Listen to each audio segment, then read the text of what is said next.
যেকোনো বিশেষ ভালো দিন মানেই হচ্ছে পরিবারের সবাই মিলে খাওয়া-দাওয়া, আড্ডা গল্পের মাধ্যমে সুন্দর সময় কাটানো। আমরাও ঠিক সেরকমই একটা দিন পার করেছি আর এই সবকিছু নিয়েই থাকছে আজকের ব্লগ। আসসালামু আলাইকুম ভিউয়ার্স, আশা করি সবাই ভালো আছেন এবং সুস্থ আছেন।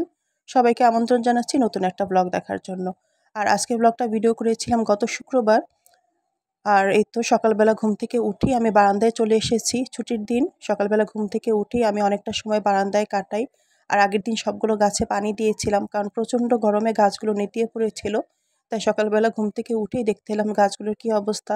বারান্দাটাও দেখলাম বেশ অনেকটাই নোংরা হয়ে আছে, তো বারান্দাটাও পরিষ্কার করে নিতে হবে। তো বারান্দায় বেশ কিছুক্ষণ সময় কাটিয়ে আমি রান্নাঘরে চলে এসেছি। সকালে নাস্তার আয়োজন করব। আর দুপুরে আজকে অনেক খাওয়া-দাওয়ার আয়োজন হবে। কারণ দুপুরে আমার আব্বা-আম্মাকে বাসায় দাওয়াত দিয়েছি। আর শুক্রবার দিনটা ছিল আমার পরিবারের জন্য খুবই বিশেষ একটা দিন। তবে সেই বিশেষ কারণটা ব্লগটা দেখতে থাকলে আস্তে, আস্তে জানতে পারবেন। তো রান্না-বান্না করার জন্য মাছ-মাংস সব আগেভাগেই ফ্রিজ থেকে বের করে রেখেছি যাতে এগুলো বরফ ছেড়ে আসে। তো যেহেতু দুপুরবেলা অনেক রান্নাবান্না হবে তাই সকালের নাস্তায় খুব বেশি ঝামেলা করব না। সকালের নাস্তাটা আজকে একদম সাদামাটাভাবেই সেরে নেব। এই তো সকালে নাস্তা করার জন্য কয়েকটা ডিম সেদ্ধ করে নিয়েছি। ডিমগুলো এখন খোসা ছাড়িয়ে নেব। আর চুলায় দুধ জাল দিতে বসিয়ে দিয়েছি। দুধ আর ডিম দিয়ে সকালে নাস্তা হবে। আমি অবশ্য নাস্তায় খাওয়ার জন্য ১ কাপ চাও করে নেব। তো এই তো ডিমের খোসাগুলো ছাড়িয়ে নিচ্ছিলাম। তবে ১ম ডিমের খোসা ছাড়াতে গিয়ে আমার কেন যেন মনে হচ্ছিল এটা বোধহয় প্লাস্টিকের ডিম। কারণ সম্পূর্ণ ডিমের খোসা ছাড়ানোর পর এক সাইড দিয়ে খোসা কোনোভাবেই উঠছিল না। অনেক চেষ্টার পরে দেখতেই পাচ্ছেন ডিমটা একদম এবড়ো-থেবড়ো হয়ে তারপর খোসাটা ছাড়িয়ে নিয়েছি। তাও মনে হচ্ছিল খোসাটা ডিমের গায়ে আটকেই যাচ্ছে। তো ১ম ডিমটা খোসা ছাড়াতে কিন্তু আমার বেশ অনেকটাই সময় লেগেছে। তো বাজার থেকে ১ ডজন ডিম আনলে তার মধ্যে দেখা যায় ২-৩টা ডিম এরকম পাওয়া যায় যেগুলোর খোসা ছাড়াতে খুব কষ্ট হয়। তবে পরবর্তী ডিমগুলো খোসা ছাড়াতে কিন্তু আমার একদম ১ মিনিটেরও কম সময় লেগেছে। খুব সহজেই কিন্তু খোসা ছাড়িয়ে নেওয়া গেছে। তো সবগুলো ডিমের খোসা আমি ছাড়িয়ে নিয়েছি সকালে নাস্তা খাওয়ার জন্য। আর ওইদিকে তো চুলায় দুধ জাল দেওয়া হচ্ছে আর আমি নাস্তায় খাওয়ার জন্য ১ কাপ চাও করে নিচ্ছিলাম।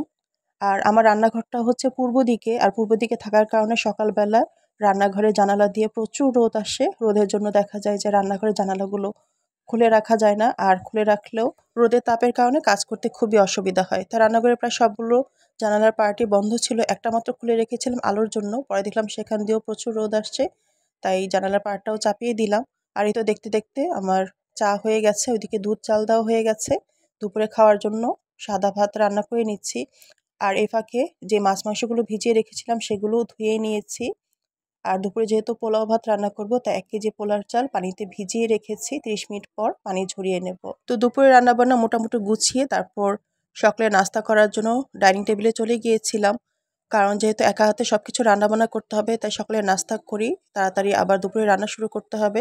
আর এই তো ছিল আমাদের শুক্রবারে সকালে সাদামাটা সকালে নাস্তার আয়োজন। ব্রেড, তার সঙ্গে ছিল দুধ, ডিম সেদ্ধ আর আমি ১ কাপ চা খেয়ে নিয়েছিলাম। তো চা খেয়েই আবার রান্নাঘরে চলে এসেছি। এর মধ্যে দেখলাম ভাতটাও হয়ে গেছে। আর সেই সঙ্গে রান্নাবান্না করার জন্য অন্যান্য যেই সবজি, পেঁয়াজ, কাঁচামরিচ, টমেটো এগুলোও কিন্তু আমি আগের দিন রাতে কেটে ফ্রিজে রেখে দিয়েছিলাম। তো দুপুরে খাওয়ার পর ডেজার্টের জন্য আমি একটা পুডিং চুলায় বসিয়ে দিয়েছি হওয়ার জন্য।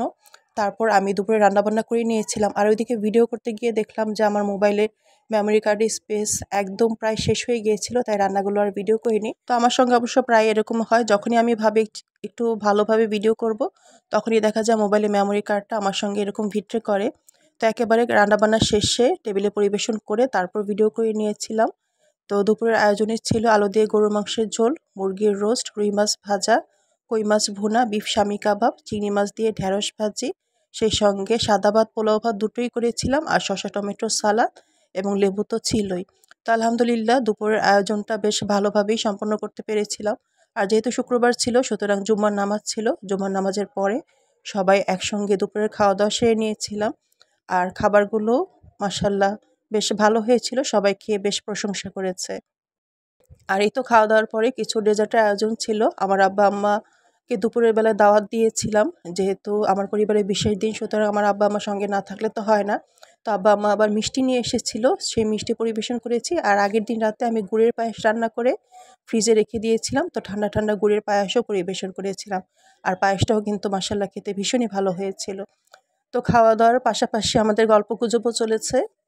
তো খাওয়া দাওয়া গল্প গুজব করতে করতে প্রায় বিকেল হয়ে গিয়েছিল। তারপর আমার আব্বা আম্মা ওনাদের বাসায় চলে গিয়েছিল। অবশ্য আব্বা আম্মাকে বলে রেখেছিলাম যাতে সন্ধ্যায় ওনারা আসে, কারণ সন্ধ্যাবেলায় একটু প্রোগ্রাম ছিল। আর আমি একটু রেস্ট নিয়েছি। আর আমার ছোটো মেয়ে মানহা বিকেলবেলা ওর ড্রয়িং ক্লাস ছিল, ওর বাবার সঙ্গে চলে গিয়েছিল ড্রয়িং ক্লাসে। আর এই যে সন্ধ্যায় আমি আবার নাস্তার আয়োজন করে নিচ্ছি। সন্ধ্যা নাস্তার জন্য আমি কিছু চিকেন ফ্রাই ভেজে নিয়েছিলাম, আর রাতের খাবারের জন্য সাদা ভাত রান্না করে নিচ্ছিলাম। তো এবার আসি যে বিশেষ কারণে আমাদের এত আয়োজন। আর সেই বিশেষ কারণটা হচ্ছে গত শুক্রবার ছিল আমার বড় মেয়ে, অর্থাৎ আমাদের প্রথম সন্তানের জন্মদিন। আর প্রথম সন্তানের জন্ম মানে হচ্ছে বাবা মার হওয়ার প্রথম অনুভূতি অনুভব করা। কাজে এটা অবশ্যই যে কোনো পরিবারের জন্যই কিন্তু খুবই বিশেষ একটা দিন। যদিও এই অক্টোবর মাসে আমার 2 মেয়েরই জন্মদিন, আর আমরা প্রতি বছরই চেষ্টা করি 2 মেয়ের জন্মদিনটাই অনাড়ম্বরভাবে হলেও নিজেরাই ভালোভাবে উদযাপন করার। তো গত শুক্রবারেও আমরা আমাদের বড় মেয়ের জন্মদিনটা নিজেরাই এভাবে ঘরোয়াভাবে সুন্দরভাবে উদযাপন করেছি। এতে আমরাও যেমন বাবা মা হওয়ার সেই স্মৃতিগুলো নতুন করে অনুভব করি, তেমনি পরিবারের সবাই মিলে খুব সুন্দরভাবে সময় কাটানোর একটা সুযোগ পাই। আর এই তো কেক কাটার পরে খাওয়া দাওয়া পর্ব চলেছে। আর এদিকে দেখলাম যে আমার মোবাইলের মেমোরি কার্ড একদমই শেষ হয়ে গিয়েছিল, তাই ভিডিও করতে পারিনি। পরবর্তীতে কিছু ছবি তুলে রেখেছিলাম। তো আমার ছোট মেয়ে আমার বড় মেয়ের জন্য একটা জন্মদিনের কার্ড তৈরি করেছিল। আর আমার আব্বা আম্মা এবং বোনের তরফ থেকে 2 মেয়ের জন্য নতুন জামা ছিল। তো আমার 2 মেয়ে তো নতুন জামা কাপড় পেয়ে ভীষণ খুশি। আমরা অবশ্য আগেভাগেই ওদের জন্য জন্মদিনে শপিং করে রেখেছিলাম। তো সব মিলে আলহামদুলিল্লাহ দিনটা বেশ ভালোভাবে কেটেছে। তো আপনারা সবাই আমার 2 মেয়ের জন্যই অনেক অনেক দোয়া করবেন। সেই সঙ্গে আমার পরিবারের সবার জন্য দোয়া করবেন। আর ভিডিওটাতে লাইক, কমেন্ট, শেয়ার করে আমার পাশেই থাকবেন। আজকের মতো বিদায় নিচ্ছি। আল্লাহ হাফেজ।